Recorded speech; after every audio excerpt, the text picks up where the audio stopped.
Daily માટે હજારોની સંખ્યામાં ભાવિ ભક્તો આ જગ્યા ઉપર પ્રસાદ લે છે. પ્રસાદીમાં વાત કરીએ ને તો આ છે ચોખ્ખા ઘીમાં શીરો, સરસ મજાનું ચવાણું છે, ગરમા ગરમ લાઈવ રોટલી, જય સિયારામ, કોબી બટેકાનું શાક, જય સિયારામ. પછી અહીંયા બીજું પણ શાક છે કઠોળનું, તેવા સોલે ચણાનું શાક છે, 2 જાતના શાક છે.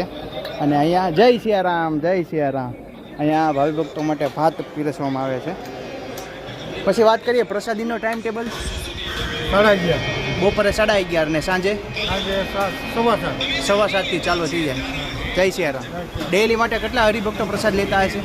1100 બપોરના, હા. સાંજના 150 200 250 બરાબર છે. 250. ચાલો હજી હવે આપણે દાળ લેવાની બાકી છે પ્રસાદીમાં.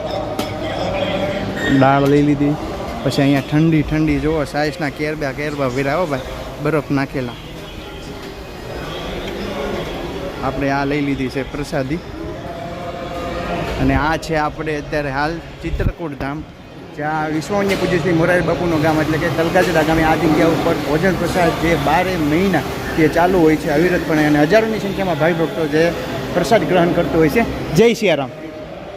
ભાવિ ભક્તોને ગરમી ન થાય તે માટે ખૂબ સુંદર મજાની જે ફુવારાની સુવિધા અને અહીંયા પંખાની પણ વ્યવસ્થા જે કરવામાં આવી રહી છે.